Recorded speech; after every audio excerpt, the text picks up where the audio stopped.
Good morning, students. Welcome to SPCI. I am going to teach you the lesson exponents.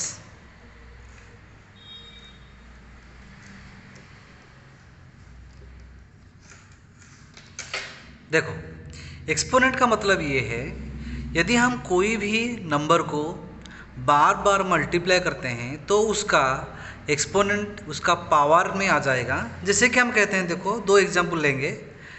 5 को हम 3 बार add करेंगे, ठीक है, तो हमको ये लिख सकते हैं 3 × 5। लेकिन यदि हम 5 को 3 बार मल्टीप्लाई करेंगे ना, तो हम उसको ये लिखेंगे 5 का पावर, और बेस 5 होगा, उसका पावर 3। मतलब 5 और 5 3 बार मल्टीप्लाई हुआ है, ठीक है।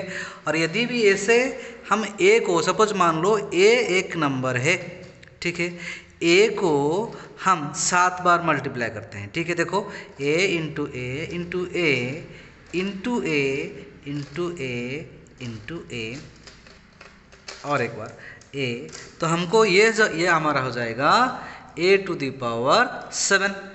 समझ में आ रहा है। यदि a को हम m बार a से मल्टीप्लाई करेंगे, a इंटू ए ऐसे मल्टीप्लाई करके हम m बार चलेंगे, मतलब m टाइम्स जाएंगे, ठीक है ना।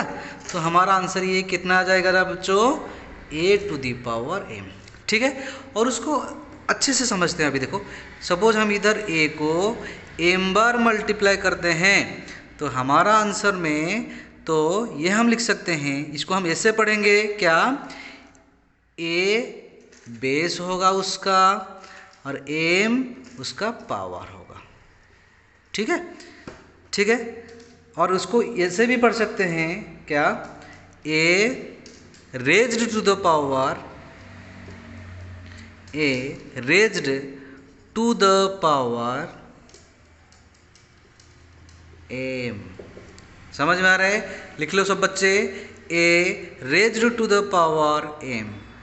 और एक एग्जाम्पल लेते हैं। देखो मैं लिख सकता हूँ 10⁻², ठीक है। तो हम इसको कैसे पढ़ सकते हैं, हम ऐसे पढ़ सकते हैं 10 रेज्ड टू द पावर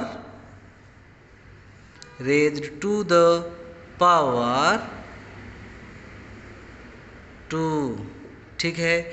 ऐसे बहुत सारा एग्जाम्पल हम ले सकते हैं, ठीक है। सपोज हम एक नेगेटिव नंबर लेंगे, समझ में आ रहा है, हम एक नेगेटिव नंबर लेंगे। देखो क्या होगा उसका मूल्य। सो -1 का पावर, सपोज मैं बच्चों बोलूँगा 3, तो हम उसको क्या पढ़ेंगे, -1 रेज्ड टू द पावर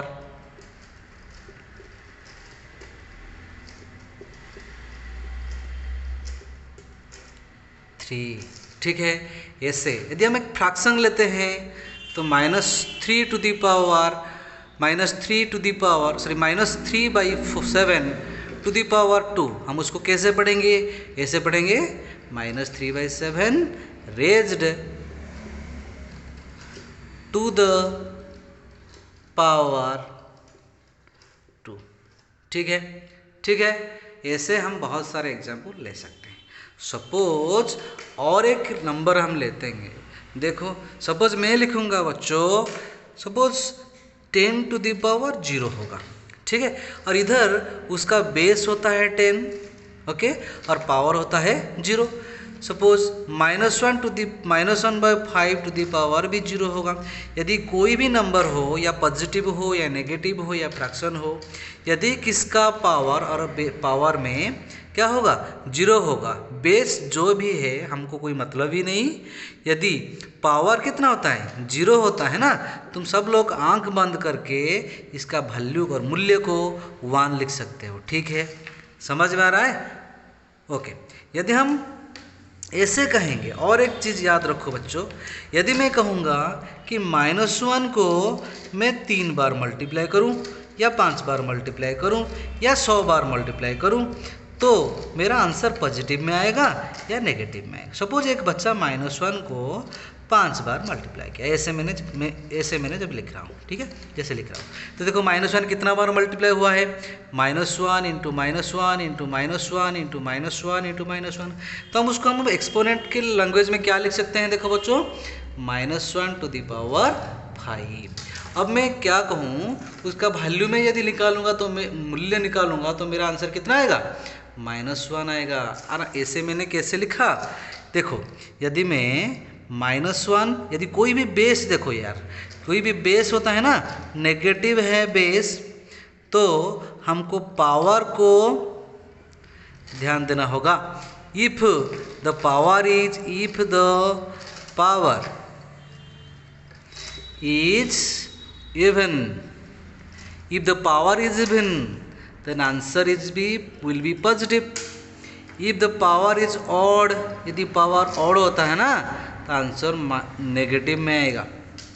समझ में आ रहा है? एक एग्जाम्पल लेंगे, सपोज -5 को पावर 3 होगा तो उसका आंसर नेगेटिव होगा, और कितना होगा, -125 होगा। ठीक है, यदि वही -5 का पावर 2 होता है ना, तो इधर बेस तो नेगेटिव है सबका, ठीक है, यदि पावर कितना होगा, और है ये ना, ये भी है, तो ये भी होगा। यदि आंसर किससे में आएगा, पॉजिटिव में आएगा, तो कितना होगा उसका answer, 25।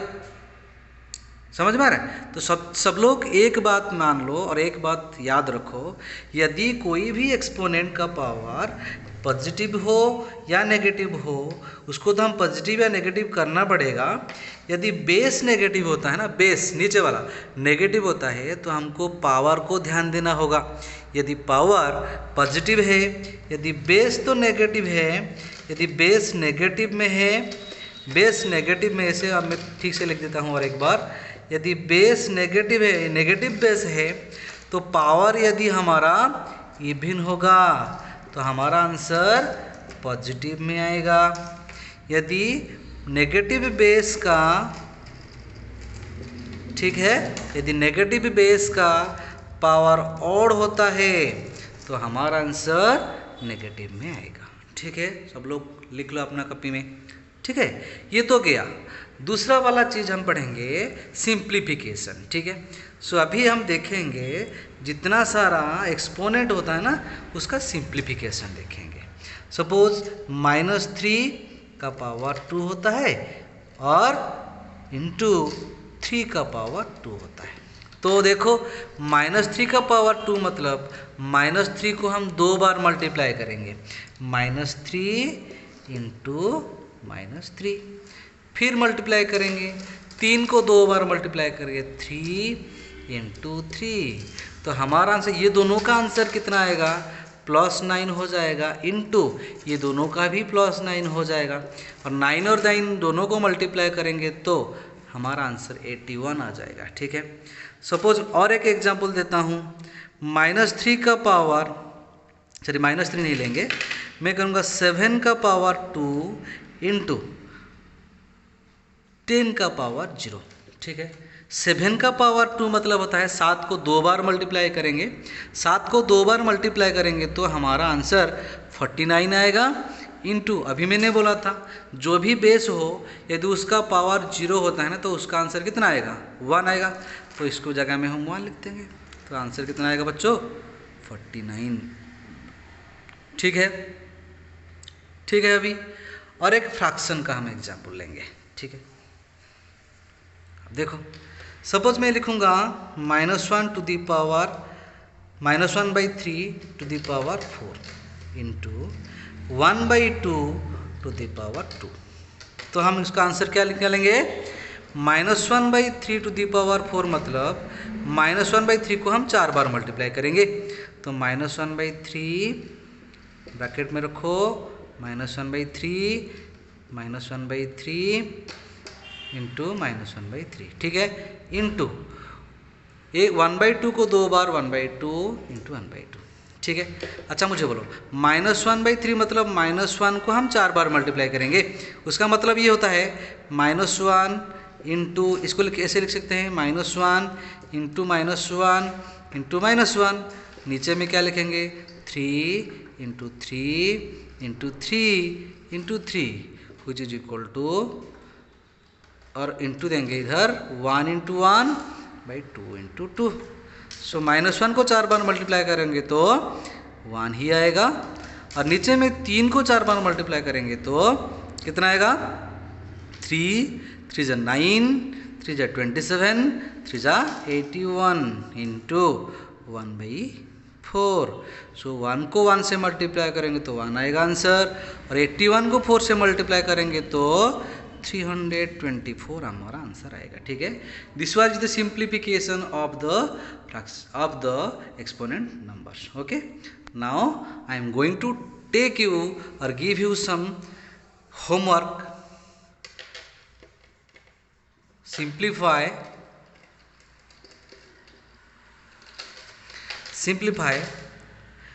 -3 into to the power 2 into 4 to the power 2, second -1/9 to the power 2 into 10 to the power 0, third में 10 to the power 4 into -10 to the power 3, fourth 8 to the power 8/7 to the power 2 into -1 to the power 0, और last में 6/7 to the -6/7 लिख लो, -6/7 to the power 3 into -10 to the power 2। Okay, उसका answer मुझे next class में करके दिखाना, और यदि भी कोई डाउट है तो तुम कमेंट बॉक्स में मुझे बनाना। ठीक है, थैंक यू।